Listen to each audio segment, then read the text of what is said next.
ನಮಸ್ತೆ ಫ್ರೆಂಡ್ಸ್, ಇವತ್ತು ನಾನು ಮಾಡ್ತಿರೋ ಟಾಪಿಕ್ಕು ಆರ್ಥಿಕ ಚಟುವಟಿಕೆಗಳು. ಹಂಗಂದರೆ ಆರ್ಥಿಕ ಚಟುವಟಿಕೆಗಳು ಅಂದರೇನು ಅನ್ನೋದನ್ನು ಮೊದಲು ತಿಳ್ಕೊಳ್ಳೋಣ. ಮಾನವನು ಅಪರಿಮಿತವಾದ ಬಯಕೆಗಳನ್ನು ಹೊಂದಿದ್ದು ಅವುಗಳನ್ನು ಈಡೇರಿಸುವ ಸಲುವಾಗಿ ವಿವಿಧ ಚಟುವಟಿಕೆಗಳನ್ನು ಕೈಗೊಳ್ಳುತ್ತಾನೆ. ಅಂತಹ ಚಟುವಟಿಕೆಗಳನ್ನು ಆರ್ಥಿಕ ಚಟುವಟಿಕೆಗಳು ಅಂತ ಕರೀತಾರೆ.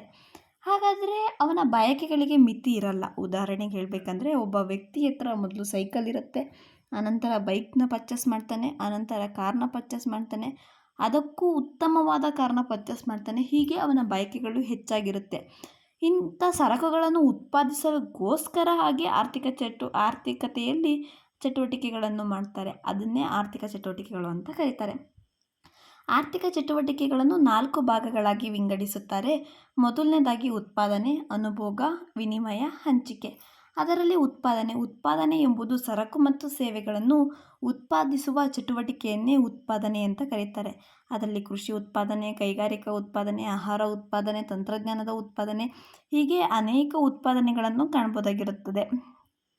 ಕೃಷಿ ಉತ್ಪಾದನೆ ಅಥವಾ ಕೃಷಿ ಉತ್ಪಾದನೆ ಅಂತ ಅಂದರೆ ಕಚ್ಚಾ ವಸ್ತುಗಳನ್ನು ಉತ್ಪಾದನೆ ಮಾಡ್ತಾರೆ. ಇವಾಗ ಹತ್ತಿ ಬೆಳೆಯೋದಾಗಿರ್ಬೋದು ಅಥವಾ ಭತ್ತ ಬೆಳೆಯೋದಾಗಿರ್ಬೋದು, ಇನ್ನೂ ಇತರೆ ಅನೇಕ ವಸ್ತುಗಳನ್ನು ಉತ್ಪಾದನೆ ಮಾಡ್ತಾರೆ.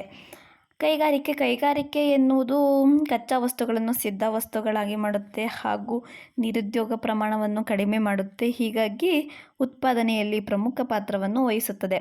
ಅದರಲ್ಲಿ ಉತ್ಪಾದನೆಯಲ್ಲೇ ಅನೇಕ ವಿಧಗಳನ್ನು ಕಾಣಬಹುದಾಗಿರುತ್ತದೆ. ಅದರಲ್ಲಿ ಪ್ರಾಥಮಿಕ ಉತ್ಪಾದನೆ, ದ್ವಿತೀಯ ಉತ್ಪಾದನೆ, ತೃತೀಯ ಉತ್ಪಾದನೆ, ಚತುರ್ಮುಖ ಉತ್ಪಾದನೆ, ಪಂಚಮುಖ ಉತ್ಪಾದನೆ ಅನ್ನೋ ವಿಧಗಳನ್ನು ನೋಡಬಹುದಾಗಿರುತ್ತದೆ. ಪ್ರಾಥಮಿಕ ಉತ್ಪಾದನೆ ಅಂದರೆ ನೈಸರ್ಗಿಕ ಸಂಪತ್ತುಗಳಿಂದ ಮೂಲ ಸಂಪನ್ಮೂಲವನ್ನು ಸಂಗ್ರಹಿಸುವ ಪ್ರಕ್ರಿಯೆಯಾಗಿರುತ್ತೆ.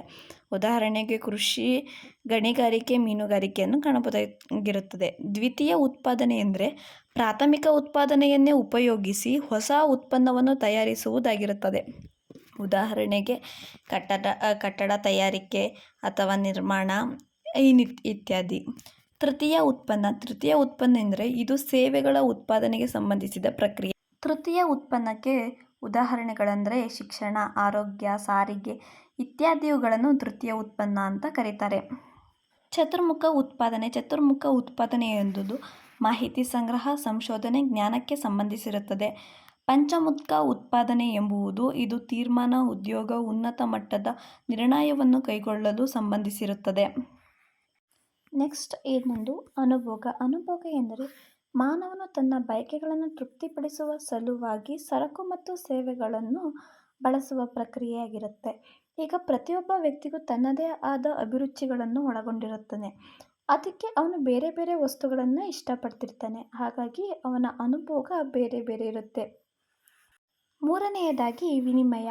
ಉತ್ಪಾದಕನು ಉತ್ಪಾದಿಸಿದ ಸರಕು ಮತ್ತು ಸೇವೆಗಳನ್ನು ಅನುಭೋಗಿಗಳಿಗೆ ತಲುಪಿಸುವ ವ್ಯವಸ್ಥೆಯನ್ನೇ ವಿನಿಮಯ ಅಂತ ಕರೀತಾರೆ. ವಿನಿಮಯಕ್ಕೆ ಉತ್ತಮ ಉದಾಹರಣೆ ಎಂದರೆ ಇಬ್ಬರು ವ್ಯಕ್ತಿಗಳು ತಮ್ಮ ಬಳಿ ಇರುವ ವಸ್ತುಗಳನ್ನು ವಿನಿಮಯ ಮಾಡಿಕೊಳ್ಳುವುದಾಗಿರುತ್ತದೆ. ಇನ್ನೂ ಉತ್ತಮ ಉದಾಹರಣೆ ಎಂದರೆ ಮಾರುಕಟ್ಟೆ. ಅಲ್ಲಿ ಮಾರುಕಟ್ಟೆಯಲ್ಲಿ ಕೊಳ್ಳುವವರು ಮತ್ತು ಮಾರುವವರು ಇಬ್ಬರ ನಡುವಿನ ಸಂವಹನವೇ ವಿನಿಮಯವಾಗಿರುತ್ತದೆ. ಹಿಂದಿನ ಕಾಲದಲ್ಲಿ ವಿನಿಮಯ ಎಂದರೆ ಒಬ್ಬ ವ್ಯಕ್ತಿ ಅವನ ಬಳಿ ಇದ್ದ ವಸ್ತುವನ್ನು ಕೊಟ್ಟು ಅವನಿಗೆ ಬೇಕಾದ ವಸ್ತುವನ್ನು ಪಡೆದುಕೊಳ್ಳುತ್ತಿದ್ದನು. ಇದನ್ನೇ ವಿನಿಮಯ ಅಂತ ಕರೀತಿದ್ರು. ನೆಕ್ಸ್ಟ್ ಹಂಚಿಕೆ. ಸರಕು ಮತ್ತು ಸೇವೆಗಳನ್ನು ಉತ್ಪಾದಿಸಲು ಉತ್ಪಾದನಾಂಗಗಳನ್ನು ಬಳಸಲಾಗುತ್ತದೆ. ನಂತರ ಉತ್ಪಾದಿಸಿದ ಸರಕುಗಳ ಮಾರಾಟದಿಂದ ಬರುವ ಆದಾಯವನ್ನು ವಿವಿಧ ಉತ್ಪಾದನಾಂಗಗಳಿಗೆ ಪ್ರತಿಫಲದ ರೂಪದಲ್ಲಿ ನೀಡಲಾಗುತ್ತದೆ. ಇದನ್ನು ಹಂಚಿಕೆ ಅಂತ ಕರೀತಾರೆ. ಹಾಗಾದರೆ ಉತ್ಪಾದನಾಂಗಗಳು ಅಂತ ಅಂದರೆ ಯಾವುವು? ಭೂಮಿ, ಶ್ರಮ, ಬಂಡವಾಳ, ಸಂಘಟನೆ ಆಗಿರುತ್ತೆ. ಇವುಗಳಿಗೆ ತನಗೆ ಬಂದ ಆದಾಯದಲ್ಲಿ ಇವುಗಳಿಗೆ ಹಂಚಿಕೆ ಮಾಡಬೇಕಾಗಿರುತ್ತದೆ. ಅದನ್ನೇ ಹಂಚಿಕೆ ಅಂತ ಕರೀತಾರೆ. ವಿಡಿಯೋನ ನೋಡಿದ ಎಲ್ಲರಿಗೂ ಧನ್ಯವಾದಗಳು. ಮುಂಬರುವ KCET ಎಕ್ಸಾಮ್ಗೆ ಇದು ಉಪಯುಕ್ತವಾಗಿದೆ. ಹಾಗಾಗಿ ನಿಮ್ಮ ಫ್ರೆಂಡ್ಸ್ಗಳಿಗೂ ಶೇರ್ ಮಾಡಿ. ಹೀಗೆ ನನಗೆ ಪ್ರೋತ್ಸಾಹ ನೀಡಿ.